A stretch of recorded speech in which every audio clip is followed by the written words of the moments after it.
મિત્રો કેમ છો? મજામાં? આજે આપણે સાત્વિક ખાવાનું બનાવવાનું છે. લસણ ડુંગળીનો ઉપયોગ નથી કરવાનો. બહુ મસ્ત મજાનું જમવાનું બનાવવાનું છે. ભીંડીની સબ્જી હશે, સફેદ કઢી હશે અને સાથે ગાજર ફ્રાય રાઈસ હશે, જીરા રાઈસ, ગાજર ફ્રાય જીરા રાઈસ હશે. બહુ સુપર આજે આપણે સાત્વિક જમવાનું સારી બનાવીશું. મેં કઢાઈના અંદર તેલ ગરમ મૂકી દીધું છે, ભીંડી સમારી લઈ લીધી છે, ગાજર મરચાં બધું તૈયાર કરી દીધું છે, લીલા ધાણા બી ધોઈ અને સમારી દીધા છે. બધું જ રેડી છે. બનાવવાની રીતે આપણે ચાલુ કરીએ છીએ. સૌથી પહેલાં કઢાઈના અંદર તેલ ગરમ થવા દેશું. તેલ ગરમ થઈ ગયું છે. થોડું રાઈ અને જીરું નાખું છું. રાઈ ચાટકી જાય છે. મરચાં નાખું છું. આપણે હવે ભીંડા નાખી દેવાના છે.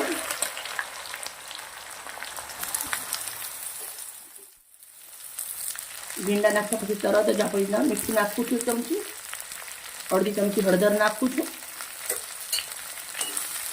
તેલના અંદર ભીંડાને સરસ મજાના શેકી લેશું.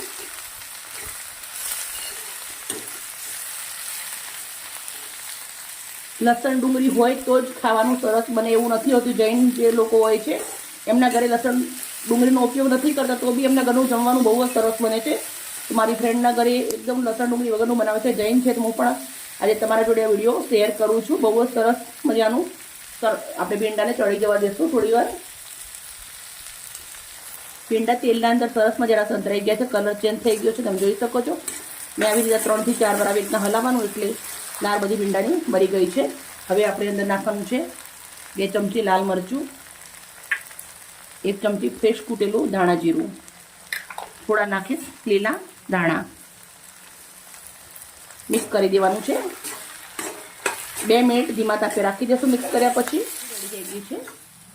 સફેદ કઢી બનાવવાની છે. 500 ગ્રામ મેં છાશ લીધી છે મોરી, 2 ચમચી એટલો ચણાનો લોટ નાખું છું અને મસ્ત મજાનું એક હીટર રેડી કરી દઈશું. ચણાનો લોટ સરસ મજાનો ઓગળી અને રેડી થઈ ગયો છે. હાંડી ગરમ મૂકી છે. હાંડીના અંદર તેલ ગરમ મૂક્યું છે 1 ચમચો. તેલને સરસ ગરમ થવા, તેલ મસ્ત ગરમ થઈ ગયું છે. તો હવે આપણે 1 ચમચી એટલું રાઈ અને જીરું નાખું છું. રાઈ ફૂટ્યા પછી 1 ચમચી મેથી લીધી છે સૂકી, 5 નંગ લવિંગ છે, 2 મરચાં, મેથી સરસ ફૂટવા આવી જાય પછી આપણે લીલા મરચાં નાખવાના છે.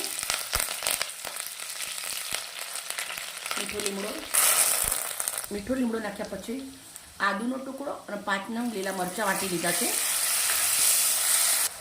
આ પેસ્ટ નાખેલી 2 મિનિટ સંતરાવા દેશું. આપણે મિશ્રણ સરસ સંતરાઈ ગયું છે.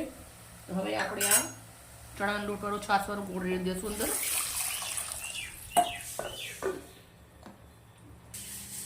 થોડું પાણી,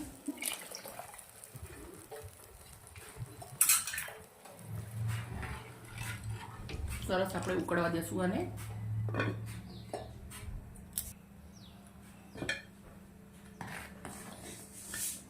5 મિનિટથી આવી રીતે આપણે કઢી ઉકળે છે પણ હજી થોડી આપણે એને ઉકાળવાની છે.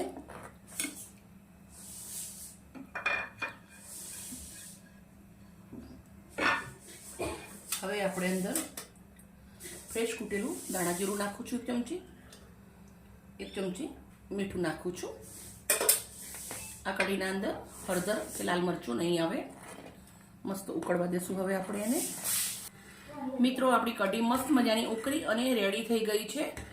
હવે આપણે અંદર નાખવાના છે લીલા ધાણા,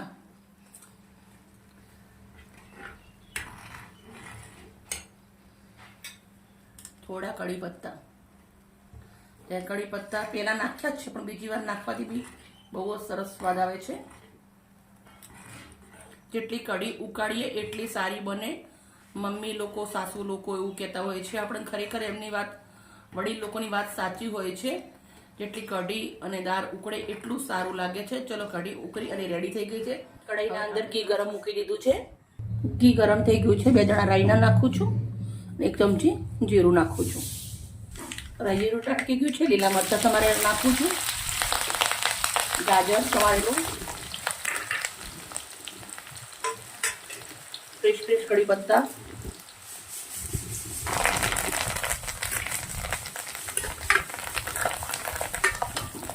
ગાજરને સરસ મજાના ઘીના અંદર શેકાઈ જવા દેશું. મીઠું નાખી દેવાનું છે. ભાતના અંદર મીઠું નથી નાખેલું એટલે હું 1 ચમચી મીઠુંનો ઉપયોગ કરું છું. 3 મિનિટના અંદર ગાજર ચડી જશે. ગાજર આપણા સરસ મજાના ચડી ગયા છે. હવે આપણી રાઈસ મેં બનાવી રાખી હતી. 1 વાટકી ભાત મેં અડધો કલાક પલાળી દીધા હતા અને છૂટા પાણીના અંદર ઓસાડી દીધા અને રેડી કરી દીધા. ચાયણાના અંદર લઈ લીધા.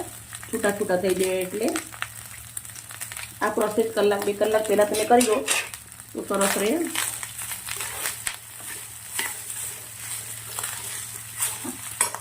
હવે આપણે લીલા દાણા નાખી દેવાના છે.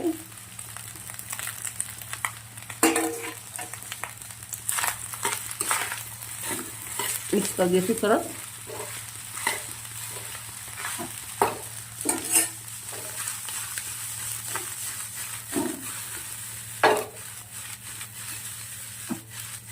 આના અંદર કાજુ દ્રાક્ષ તમારે નાખવું હોય તો તમે નાખી શકો છો.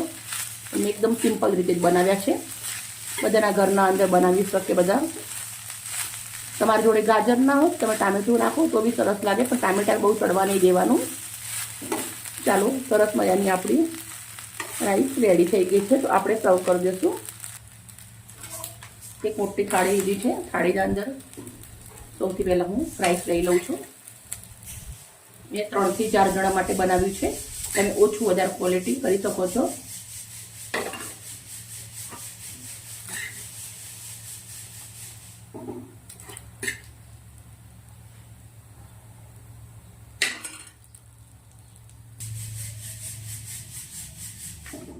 ભીંડાનું શાક સિમ્પલ, ટેસ્ટી, હેલ્ધી જમવાનું બની અને રેડી થઈ ગયું છે.